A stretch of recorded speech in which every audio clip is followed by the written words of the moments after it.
Whew, the heat has gotten to people, huh? I mean, what is it, like 3 mass shootings now within the past few days? And those are just the ones that I know of. And as far as I'm aware, they are just legitimate mass shootings, not gang violence that's being hidden as a mass shooting. And that is sort of my topic right now, is politicians trying to hide the truth, trying to obfuscate it and control it. They've lost state media, and now they're trying to control social media, but it's impossible. It's an unwinnable war, and yet they continue, and all they do is embarrass themselves. So here's some commentary from the mayor of Montreal regarding the shooting in Canada. My question would be, how can we do better in the future to prevent something like this? And what are those, where do we look to make sure that we are making sure that we catch this before it happens? I think media has changed. The way that people talk to each other has changed. If you look at social media today, how can people think it's okay to talk about people in a way that you wouldn't say it in person? So She's suggesting that no one has ever talked about someone else behind their back in a different way than they would talk to them in person. Like, that's not just like, I mean, obviously people have been doing that since all of it, like all of existence. I don't know. I mean, I know what she's getting at. She's talking about violent rhetoric, but she's saying it in such a stupid way, despite being a mayor. It's cringe. I think we have to work on making sure that our city and our people in our community feel safe, not only in the public space, but also on our social media. We have to be safe on our social media. And what does that mean? When you see recruitment of young people through social media, it is very concerning. Recruitment. So this person was recruited? That's what they always do. They blame it on some sort of grooming gang. It's their go-to excuse. There's some shadowy grooming gang out there grooming kids into being violent or to take off their clothes or whatever. But they'll never complain about what's right in front of their eyes. They'll never complain about all of the gangster rap on the airwaves. People making millions, tens of millions off of that. They'll never complain about Taylor Swift becoming a freaking billionaire by stripping on stage in front of hundreds of millions of kids. They'll never complain about that. They just say, oh, there's this gang that they're called 113, and they're on the internet, and they convince kids to do evil things. That's always their excuse. So, and when you see recruitment, it's not only recruitment in terms of doing something criminal, but it's also on the ideology behind social media. The ideology behind social media. You mean free thinking? Having your own agency? You mean not being the puppet of state media? What exactly are you trying to say when you mean ideology of social media? What does that even mean? So I think there has to be a way that we work more together around making sure that those conversations that are happening in social media, we can actually address them and also fight against those conversations that are not very positive to all communities. So they want to address the situation of social media conversations and fight against them for the sake of, they say all communities, but they mean their community, really. And so basically they're saying they want to control the narrative there. And that is the hydra of feminism, rearing the head of matriarchy. As you can see, a woman as the mayor, flanked by 3 women and a man who is presumably just a soy boy. There's always a older white man who never does or says anything important, nodding his head along to whatever his mistress says in the background. I swear to God, the more you notice it, the more you notice it. These women, they just exist everywhere to tell you that, well, actually, we're all one big happy family, and you just have to obey women. Yes, Johnny did something bad, but your brother, he's a bit disturbed, and we just got to give him another chance. Just mental health, and then that'll fix the problem. And sometimes that doesn't fix the problem. I'll give you an example. Yesterday, we saw many images in social media about what was happening, and very graphic. How can we accept that? How can we accept the images that are posted on the internet? The images which aren't fake, just to be clear. How can we accept the footage and pictures of real things that happened in real life being shown to people. How can we accept the truth? She says that so indignantly. As a politician, how can we sit here and accept that our people are seeing the truth? It's disgusting. I spit on it. We have to hide reality from them. It's the only way. It desensitizes, it ça enlève la sensibilité. Thank you. Desensitize, right? Desensitize is what she's saying. She couldn't remember it, said it in French. We can't accept that. She can't accept the truth desensitizing people. They want them hypersensitive so that everything makes them terrified, so that the peasants can be controlled by the government, who has institutionalized the police as babysitters and institutionalized prison as daycare. They don't actually fix the problems. They just clean up after a mess. Like, the police and prisons and capital punishment, whenever it actually exists, those are supposed to be deterrents. Like, everyone... I'm going to get to it later on. I'm going to get to that later on, but it's supposed to be a symbol. It's a symbol of what you are supposed to respect and also fear. That's what authority is. And we are at a point now where authority is kind of a joke. And part of that is them trying to keep us hypersensitive and complacent and apathetic and blind and deaf and dumb. They don't want us thinking for ourselves. As a society, we need to be respectful and make sure that we're also preventing around the dignity of the police officer that we saw yesterday and the family that had to actually see those images. What about the dignity of the living people who still have to continue on in the world with all of these things happening? You think that spitting in their face, hiding reality from them, that's billions of people, all of the people in Montreal at the very least. You are hiding that from them. What about their dignity? Do they not have the right to know the truth, to see what actually happened? Why would you want to hide that, I wonder? So I think social media and that digital space will be one of the biggest challenges we have for the future to make. It's been the case for 30 years, and it's still the case, and it's going to continue to be the case forever. So what is she saying? She wants total control?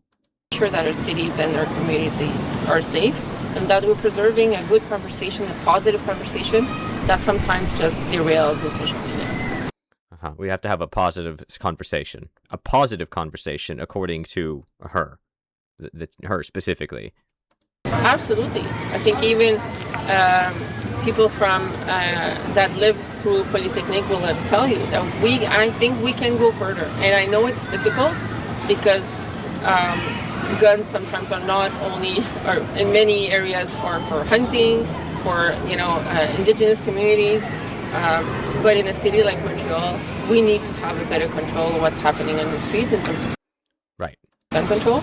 She wants to control more guns, and she wants to control social media. Now, why is it that she wants to take away everyone's rights to defend themselves and everyone's right to see things, see the truth, and talk about the truth? Well, the first article I ever saw on this was titled, "Shooting in Jewish Neighborhood of Montreal Leaves at Least One Officer Dead and Suspect Neutralized." The article does have things like Rabbi Moti Silikson, a Shabbat spokesman of New York, told the Jewish Telegraphic Agency that based on what he's heard from the Shabbat representatives in Montreal, the shooting does not seem to be related to the Jewish community. However, they have a lot of different quotes in here from random Jewish people talking about things, and at the very end they say the neighborhood has been targeted by gunfire in recent years. So they're trying to spin it as if it's anti-Semitic. And this is something that happens not just in social media, but in state media as well. There's instantly a narrative every single time. Everyone's always looking for causations and relations, even when there may not be one. So this was immediately flagged as anti-Semitic by a lot of people. This article by the Sun Sentinel does say that there are people in here not necessarily saying that it's anti-Semitic, but they just keep talking about Jews over and over again. So they're clearly levying that. Then there's this article, which tells us that the person who died, the officer who died, was named Muhammad. So it's supposed to be anti-Semitic, but the officer that died was Constable Muhammad. I'm not even going to attempt his middle and last name there, but Muhammad. Now, I don't know if he was a Muslim, but I do find it a little bit of a twist of fate that everyone's painting this as anti-Semitic, and yet the person who died trying to protect the Jewish community was named Muhammad. First officer in the past 24 years in Canada to die in the line of duty. So I'm sure his death will be leveraged to get rid of guns, which they're already trying to do, and they will be using this to do that, which they're sitting there talking about the dignity and respect for the dead. They're going to use this man's corpse. They're going to throw it upon some lever, some gear, in order to push their machine forward to censor people's guns and censor social media. What? How can they sit there and talk about any kind of dignity for the dead? Outrageous. And why are they trying to censor social media? Well, it's not all social media, obviously. It's X.com. Thank God Elon Musk exists and is rich. I went to Reddit, and wouldn't you know it, right near the top of the first thread I saw on it, see, there's a post in the thread here. Did the officer just point blank a civilian? WTF? Then they edit it, say, I know the comment can be misconstrued as blaming an officer, but I replied a long, long times ago that my comment doesn't have any blame. And then a lot of people are defending this. Like, I mean, there's so many people. For sure, people on here are absolutely unhinged blaming the cop. I don't know how you can blame the cop. They were taking fire and their partner laying dead beside them. The bystander popped around the corner unannounced. Are you kidding me?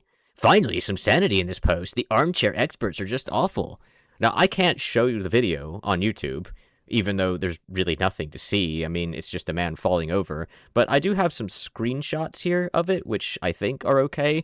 Again, there's nothing really visible. The man just pops up next to her, like they said. He walks over. I don't know what he's doing, taking cover next to her or something. I don't know. And she freaks out and turns and shoots him. And this is what they want to censor. They want to censor this because they're saying that this man, the shooter, they're saying that he's anti-Semitic because he's in a Jewish neighborhood doing this. But the police officer who died protecting the Jewish neighborhood, they were named Muhammad, right? And they were the only person that the shooter killed, a man. They were the only person the shooter killed, a man named Muhammad. And the man was tied to the shooter. He was tied to a 104-page violent incel manifesto, as they wrote it. And yet only 3 men died in this incident. 1 was Muhammad, the police officer. 2 was Seth, what was his name? Seth Hatfield, the shooter. And the 3rd person who died was Mikkel Mizrahi, who was a Jew. And he was the man shot by the female police officer. So let me get this straight. The incel shooter, who's in a Jewish neighborhood, shooting Jews, only killed a police officer named Muhammad. And a Jew, who was a male, was shot by a female police officer. Huh. You know, for all the incel talk, everyone always applies to all of these people. The instant something happens, no women died. No women were even shot. And they immediately said it was anti-Semitic, and yet the only person who died that was a Jew was shot by a police officer. Huh. Isn't that interesting? And we wouldn't want the female police officer to have any sort of negative press about her. We wouldn't want the police officer to have any negative press in general. So they want to bury it. Very obviously, that's what they want to do. They want to hide the truth, and I don't know why they want to hide the truth, because the people they're talking to, their own constituents, Reddit, left-wingers, are fucking morons. They're literally defending a cop freaking out, panicking, and point-blanking an innocent civilian, a 68-year-old man, I want to say he was. He was like the owner of a tailor shop or something. Look, a lot of people are talking about whether or not female cops are supposed to be, or females are supposed to be cops, and they're using this as leverage to make their argument. This has nothing to do with being a female. This has something to do with being unprepared. A lot to do with being completely inept. She freaked out. That could happen to anyone. Anyone can pick up a gun and shoot it. Very clearly, she instantaneously killed a man. Oh, but men are bigger and stronger than women. She instantly killed him, even at point-blank range. This is not a scenario where you can say that women shouldn't be police officers. Yes, there's plenty of instances where a man is a better police officer than a woman. This is a ridiculous comment to make in this particular point, though. She simply freaked out. That can happen to men, too, especially in a place where people are not used to this and where they're trying to get rid of all the guns. I mean, think about what happens when they say they've gotten rid of all the guns, or when they try to get rid of all the guns. Now the police officers aren't thinking about whether or not the people have guns. They're just going to assume they don't, right? Wouldn't a Japanese person, a Japanese police officer just assume that someone didn't have a gun? But they do. And then what? It's just not healthy, right? Like, it's just not a healthy way to, like, go about things. Like, and you can say that about a lot of things. Like, women are smaller and weaker than men. So a female police officer is more likely to feel in danger. Therefore, she is more likely to use deadly force or a taser or something if she feels endangered. There's a lot of things to consider. I understand. But this is simply a scenario of a woman freaking out, right? And in an ideal world, with a high trust society, you could have a literal dwarf, a female dwarf even, a quadriplegic female dwarf, be a police officer. Because the symbol that she carries as a police officer, that that is the power of a government that can launch intercontinental nuclear missiles and annihilate every man, woman, and child on the entire planet. Like that's the authority they carry as a police officer. You don't screw with that. But again, we have been so neutered. Everyone has become so brain dead, so lacking of any kind of critical thinking that they don't consider the police officers to be any kind of authority anymore. And so the police need to be terrified, basically. They need to be terrified of the people that they are supposed to be protecting, because any single one of them could be a lunatic that would try to attack the police officer. So, I understand that men generally make better police officers because of that. But in a perfect world, just the authority of being a police officer alone would be enough. So I just wanted to say that it's really not about her being a woman in this case, and I don't like people making that argument because it is besides the fact. But moving on to the next argument, there was a shooting in California, Chico Library. This kid got right out of school, high school, and goes to a library and shoots up the place. He takes two guys out, a 70-something-year-old and a 40-something-year-old, and then he injures a juvenile girl. Now, they state this in many places I've seen that he's like hurt her and she's had to go to the hospital, but no one ever says how she was hurt. One place I read, one article I read said that she was hurt by glass. So it would seem to me, if that's to be believed, that he didn't actually hurt her, and she probably just hurt herself. So it seems like he only shot these two old people, and they're trying to compare him to the like saying he fetishized the Columbine shooter because he wrote on his shirt survival of the fittest or something like that, and so they're trying to say that that's him like fetishizing the Columbine shooter who did something similar. And I just, again, this is the USA, and again, they're trying to censor free speech here, trying to censor our agency, our understanding of the world around us. Just want to say that we do not focus or want to focus on the individual who is responsible for this violence. He does not deserve to be recognized at any point, so I will not say his name any further. Well, you're wrong. This is his name. He is Bradley Scott Sayer, 18, a Chico resident. He is, as you see, a lot of people are making fun of the way he looks, saying he's on SSRIs or trans or whatever. Like, I think he's like relatively conventionally attractive. I mean, he has hair. I don't know if the people getting mad at him are bald. Or I don't understand. Like, he's 18.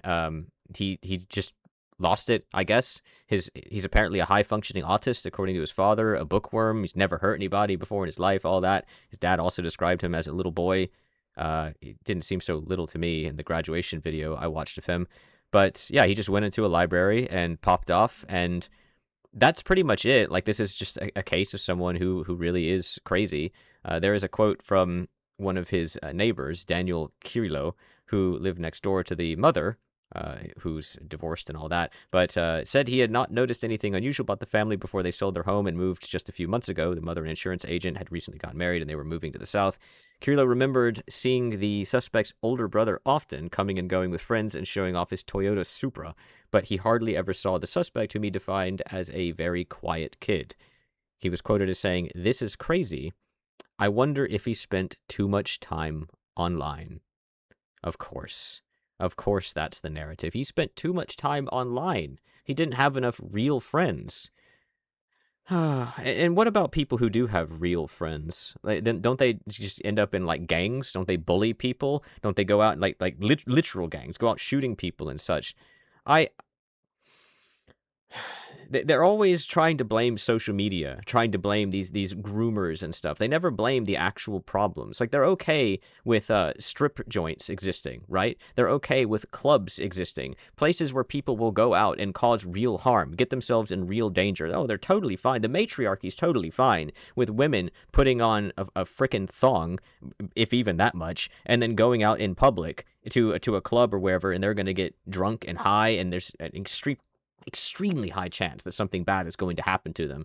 Going to a literal strip club, and I mean, that's basically just going to ruin their life right there. They're fine with that. But social media, no, no, no, no, no, no, no. Not allowed. Social media is bad. Guns, the right to bear arms and protect yourself? Oh, no, no. You can go to a club and you can get blackout drunk in public with all these people around you while wearing a micro skirt and a crop top with a plunging neckline. That's totally fine for an 18-year-old to do, or, however year old. Maybe you have to be 21 for the alcohol, but let's be honest, all these people get in way younger than that anyway. That's totally fine. Strip clubs, totally fine.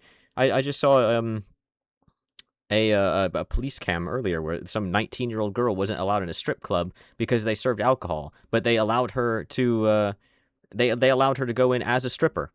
That was fine. She could go in as a stripper, as a hooker, really. But because the thing is, what's going to happen in these places. It's fine to brainwash these young people by letting them into clubs and strip clubs. But it's not okay for them to be on social media. It's not okay for them to have guns. No, that's not allowed. Well, here's how it should be handled. This is Sheriff Lott from, I want to say, South Carolina, and he is in front of a club called the Jerk Hut, or it used to be a club anyway, before he decided enough was enough. This is the shooter. This is the one we're looking for, Xavier Jones, 24. This is him that night. This is how he looked. A video of the actual shooting. He has a very lengthy record, been convicted quite a few times. Age 24. Should be in jail, should be in prison, but he's Based. not. He's one of those catch and release that I've talked about a lot of times, where we catch him and he gets released and now we've got somebody dead. That could have been prevented if he'd have just stayed in prison where he needed to be. But unfortunately, our system sometimes doesn't do what they need to do, and then You hear this so often. we have innocent people that are shot and killed. Way too often. And it's never the fault of the evil police officers. Like, they don't want to deal with this crap. They don't want to have this catch and release system. They have to deal with the problem more than once. You think they want to deal with the problem more than once, especially when the problem is a lunatic gang member who's in and out of prison over and over when he's 24 years old? You think they want to deal with that more than once? I think they want to deal with that one time. And I don't think prison's their solution. And you'll see over his head, he helped us out.